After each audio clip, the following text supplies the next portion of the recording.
کو دیکھ لو. واہ واہ کیا بات. بے شک. یہ آپ سنجر سے نکلے اور کئی وادیاں کئی پہاڑیاں طے کرتے ہوئے آپ ہندوستان تشریف لے آئے. آپ کے مرشد کون؟ خواجہ عثمان ہارونی آپ کے مرشد. آپ کا کام تھا تربیت کرنا. آپ نے ایک تحریک اور مشن چلایا. مشن یہ تھا کہ چلو پوری دنیا سے برائی کو ختم کرتے ہیں, برائی کو ختم کرتے ہیں, اچھائی کو عام کرتے ہیں, پھیلاتے ہیں. آپ نے اس مشن کو عام کیا. بے پناہ مریدین, خلفاء اور آپ کے فیض یافتگان پوری کائنات پوری دنیا میں پھیل چکے.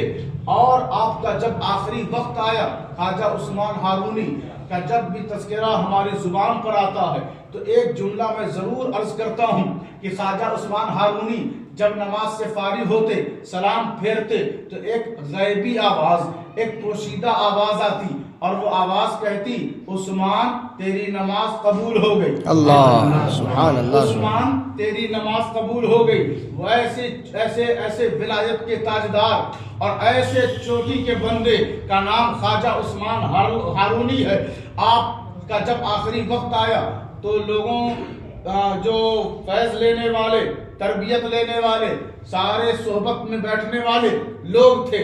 کسی نے کہا حضور مجھے فیض دے دیجئے, جب آپ سفر پہ نکلنے والے ہیں, جب آپ دنیا کو الوداع کہنے والے ہیں تو کچھ نواز دیجئے, کچھ دے دیجئے. تو خواجہ عثمان ہارونی فرماتے ہیں فقیر کے پاس کچھ ہے ہی نہیں, میں فیض کیا دوں, فیض کیا دوں. وہ پیچھے ہٹ گیا. دوسرا آیا, حضور میں آپ کی صحبت میں 11 سال سے رہ رہا ہوں, کچھ عطا کر دیجئے. کہا درویش تو خالی ہے, اس کے پاس کچھ نہیں ہے.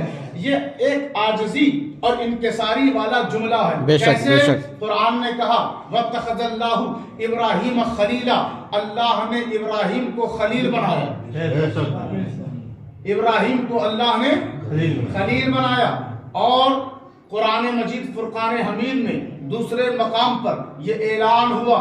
قرآن کہتا ہے کہ حضرت ابراہیم بروز حشر قیامت کے دن کہیں گے کہ پروردگار یوم لا تخزنی یوم یبعثون, مجھے قیامت کے دن رسوا مت کرنا. قرآن ہی کہہ رہا ابراہیم کیا ہے؟ خلیل ہے. اور قرآن ہی کہتا ہے کہ ابراہیم کہہ رہے ہیں پروردگار قیامت کے دن مجھے رسوا مت کرنا. تو خلیل بھی ہیں اور آپ کی عاجزی اور انکساری والا جملہ مجھے قیامت کے دن رسوا مت کرنا. اب اسی عاجزی اور انکساری کا جائزہ لیں. اور خواجہ عثمان ہارونی کہتے ہیں فقیر کے پاس تو کچھ ہے ہی نہیں, میں تمہیں کیا دوں. 6 سال سے بندہ بیٹھا ہے, 11 سال سے بندہ بیٹھا ہے کہ کچھ ملے گا, کچھ ملے گا. کچھ بندے 3-4 بندے اٹھے اور کہتے ہیں جب کچھ ہے ہی نہیں آپ کے پاس تو بلا وجہ ہمیں پھنسا کے رکھا, اب ہم چلتے ہیں, خدا حافظ. آج کل کے مسلمانوں کی طرح وہ رہے ہوں گے, چلے گئے. 3 بندے اٹھے نکل گئے. پھر آپ کی نظر یک لخت پڑتی ہے ایک ایسے شخص پر جو چادر اوڑھ کر بیٹھا ہوا ہے. خواجہ عثمان ہارونی فرماتے ہیں سارے تو چلے گئے, تو کیوں بیٹھا ہے؟ کیا بات. تو کیوں بیٹھا ہے؟ آپ آگے بڑھے. آگے بڑھ کر وہ نقاب جو چادر اس نے رکھی ہے وہ نقاب اٹھایا اور دیکھا کوئی اور نہیں تھا, وہ معین الدین اجمیری ہے, وہ خواجہ غریب نواز ہے. آپ فرماتے ہیں سب تو چلے گئے, فقیر کے پاس کچھ نہیں کی وجہ سکون ہے, تو کیوں بیٹھا ہے؟ کہا حضور سب لینے آئے تھے, میرا کوئی مطالبہ نہیں ہے, میری کوئی ڈیمانڈ نہیں ہے, میں کچھ طلب نہیں کرتا. کہا پھر کس لیے بیٹھا ہے؟ کہا حضور چہرہ مرشد سے مجھے رب کی معرفت ملتی ہے. چہرہ مرشد سے مجھے رب کی معرفت, پہچان, مجھے شناخت ملتی ہے جب جب میں آپ کو دیکھتا ہوں.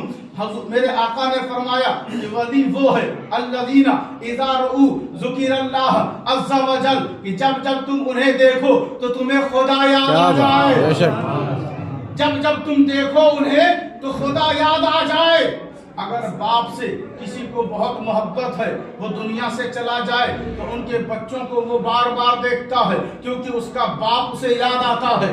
جب بھی جس چیز سے آپ کو محبت ہے اور اگر اس کی کوئی نشانی رہ جاتی ہے تو آپ اس سے نفرت نہیں کریں گے بلکہ اس سے پیار کریں گے, اس سے محبت کریں گے کہ یہ فلاں کی نشانی ہے, یہ فلاں کی نشانی ہے, یہ فلاں کی نشانی ہے. تو قربان جاؤ ان اللہ کے ولیوں پر کہ انہیں دیکھ کر ہم جس سے محبت کرتے ہیں. والذین آمنوا اشد حبا للہ, مومن تو وہی ہے جو اللہ سے ٹوٹ کر محبت کرتا ہے, اور جب محبت اللہ سے سچی ہے تو وہ ولی سے نفرت نہیں کر سکتا کیونکہ ولی کے چہرے میں کسی اور کی یاد پوشیدہ نہیں, رب قدیر موجود ہے. جب ولی کو دیکھتے چلے جاؤ رب کی یاد تازہ ہو جاتی ہے. لوگ گھنونا پیٹتے ہیں کہ ہمیں اللہ سے محبت ہے, ہمیں اللہ سے محبت ہے. در حقیقت اصلاً اور اوریجنلٹی اگر ان کے اندر ہوتی کہ وہ رب سے محبت کرتے تو ولیوں سے نفرت نہ کرتے, کیونکہ